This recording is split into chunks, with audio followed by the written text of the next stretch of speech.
Hello Indonesia, sebentar lagi.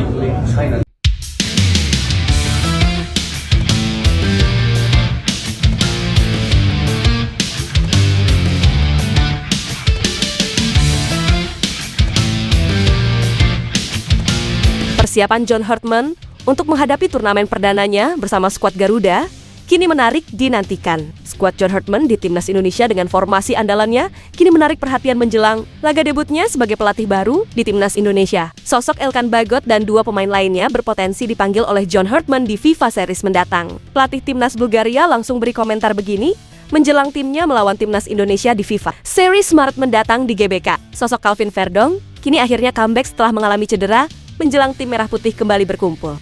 Jadi, Space 11 kini akan coba mengulas informasi selengkapnya di atas sebagai berikut.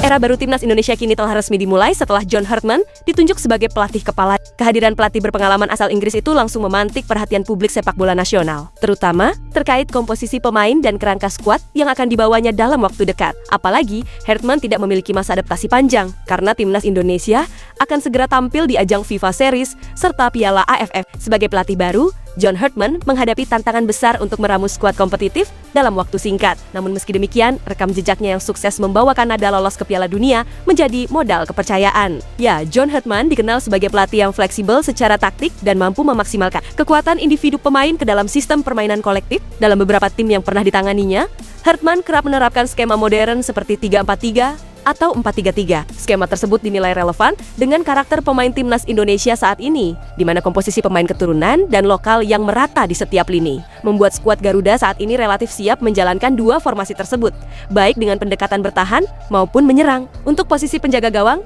Timnas Indonesia memiliki kedalaman yang cukup kuat, di mana nama Martin Paes dan Emil Audero menjadi dua opsi utama berkat pengalaman mereka di kompetisi Eropa. Keduanya juga didukung oleh kiper lokal seperti Hernando Aridanadio yang sudah lama menjadi bagian dari tim nasional. Kemudian di lini belakang, diprediksi yang akan menjadi pondasi utama di skuad John Hartman adalah trio Jay Itzes, Rizky Ridho, dan juga Justin Hubner, di mana mereka bertiga disebut-sebut akan menjadi kunci pertahanan. Jay Itzes yang tampil konsisten di Italia, Ridho dengan kepemimpinan dan pengalaman internasionalnya, serta Justin Hubner yang agresif di dalam duel, dinilai ideal untuk mengisi skema 3 back. Opsi lain seperti Kevin Dix, Jordi Amat, Max Hilgers, hingga sosok Ilkan Bagot diprediksi akan memberi fleksibilitas tambahan di sektor pertahanan ini. Ya, sementara di lini tengah, sosok John Hartman memiliki banyak pilihan untuk meracik keseimbangan permainan, di mana Tom Hay diproyeksikan sebagai pengatur ritme, didukung pemain dengan mobilitas tinggi seperti Joey Pelupes ataupun Eliano Render. Calvin Verdong juga bisa menjadi alternatif sebagai gelandang bertahan yang mampu membantu distribusi bola dari lini belakang. Di sektor sayap, peran wingback menjadi krusial jika John Hartman memilih skema 3 back, di mana Sandy Walsh di sisi kanan dan Shep Patinama di sisi kiri dinilai paling ideal untuk menjaga keseimbangan antara bertahan dan menyerang, di mana keduanya dinilai memiliki stamina, kecepatan, serta pengalaman internasional yang mumpuni. Untuk di lini depan, Ola Romeni diprediksi menjadi ujung tombak utama. Penyerang yang bermain di Eropa itu akan bersaing dan berkolaborasi dengan nama-nama seperti Ragnar Oratmangoen, Rafael Struijk, hingga Ramadan Sananta. Variasi pemain depan ini memberikan John Hartman banyak opsi dalam merancang pola serangan, baik melalui bola-bola direct maupun permainan kombinasi cepat. Dengan materi pemain yang tersedia saat ini, maka publik menanti bagaimana John Hartman meramu permainan Timnas Indonesia. Trio Itzes, Ridho, dan Hubner diyakini akan menjadi kunci kekuatan utama, terutama dalam membangun fondasi pertahanan yang solid untuk menghadapi persaingan di level internasional.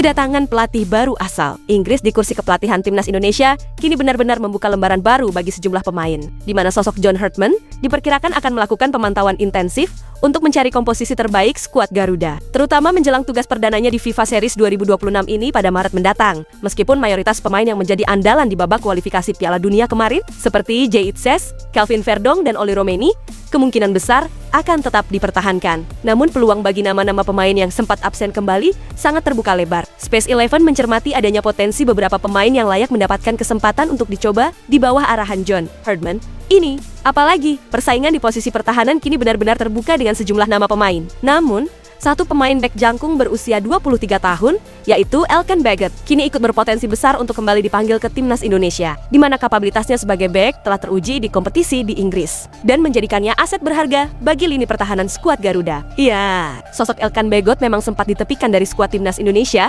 setelah disebut menolak panggilan coach Sinteyong untuk babak playoff Olimpiade Paris 2024 kemarin bersama timnas Indonesia U23. Bahkan, ketika Patrick Kluivert menggantikan Sinteyong, Baggott juga belum pernah dipanggil. Kini, dengan hadirnya John Herdman, maka Elkan Baggott memiliki kesempatan untuk membuka lembaran baru dan kembali memperkuat tim merah putih. Kemudian persaingan di posisi penjaga gawang timnas Indonesia selalu ketat. Namun, Teja Paku Alam yang kini menjadi kiper andalan Persib Bandung terus menunjukkan performa konsisten di sepanjang musim ini. Setelah 5 musim membela Maung Bandung, Teja berhasil mengamankan posisinya, bahkan membuat kiper asing harus puas di bangku cadangan. Jika dipanggil, maka Teja akan bersaing dengan nama-nama mapan seperti Nadeo dan juga Hernando Ari. Sementara itu, Emil Audero dan Martin Paes diyakini akan terus menjadi pilihan utama jika tidak terkendala cedera. Ya, kemudian nama Ezra Walian memang sudah lama tidak terdengar di skuad timnas Indonesia, di mana ia terakhir kali mengenakan seragam tim merah putih di Piala AFF 2020 yang digelar tahun 2001. Kala itu performanya cenderung menurun dan ia kesulitan mendapatkan tempat reguler di tim inti Persib. Namun, musim ini Ezra menunjukkan kebangkitan signifikan bersama Persik Kediri. Mantan pemain Ajax Amsterdam itu telah mencatatkan 5 gol dan 7 assist, sebuah statistik yang menunjukkan kontribusi besar bagi Persik Kediri. Performa impresif ini bisa menjadi modal kuat bagi Ezra untuk kembali menarik perhatian John Herdman.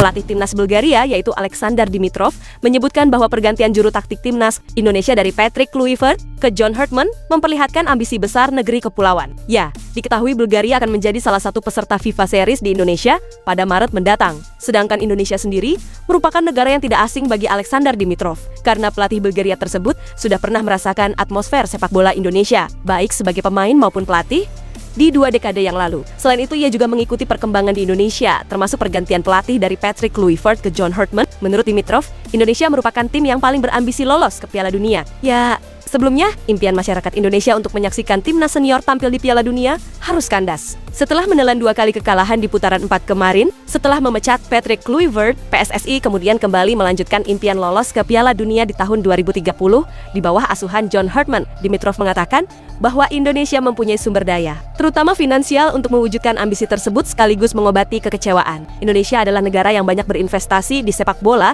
Ini dibuktikan dengan fakta tahun lalu Patrick Kluivert menjadi pelatih tim ini, dan asistennya serta kepala taktik sepak bola Indonesia adalah spesialis dari Belanda, ujar Dimitrov. Ya, lantaran Indonesia belum pernah ke Piala Dunia, pelatih baru yakni John Herdman pun telah menetapkan tujuan ini untuk 2030.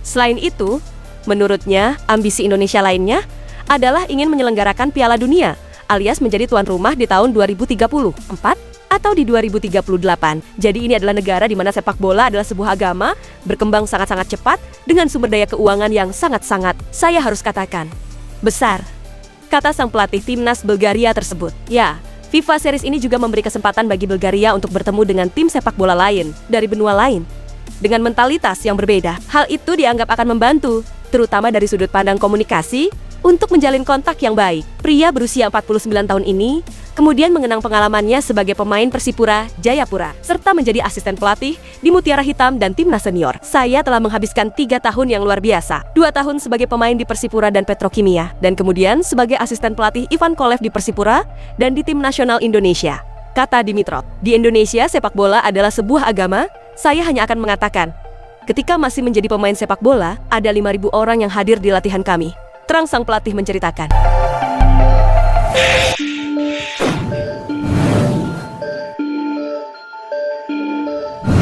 Nama Calvin Verdong kini kembali menghiasi daftar pemain Lille setelah di 2 pertandingan sebelumnya harus menepi akibat mengalami cedera. Namun Calvin Verdong baru dimasukkan di menit ke-88 dengan harapan bisa membantu timnya menyamakan kedudukan, sehingga bisa mengamankan tiket playoff 16 besar non-unggulan. Dalam laga itu, Celta Vigo sudah membuka keunggulan ketika laga belum genap berjalan 1 menit. Akan tetapi mereka kehilangan Hugo Sotelo akibat kartu merah di menit ke-29. Keunggulan jumlah pemain ini coba dimanfaatkan oleh Lille, akan tetapi menemui jalan buntu. Celta Vigo justru berhasil menggandakan skor di menit ke-69. Olivier Giroud kemudian hanya bisa memperkecil kekalahan Lille di menit ke-86. Ini menjadi kekalahan keempat beruntun yang diperoleh Lille di semua kompetisi. Itulah ulasan terkini hangat dan menarik yang dapat kami sajikan hari ini. Jangan lupa dukung terus tim Merah Putih di channel ini dan salam olahraga.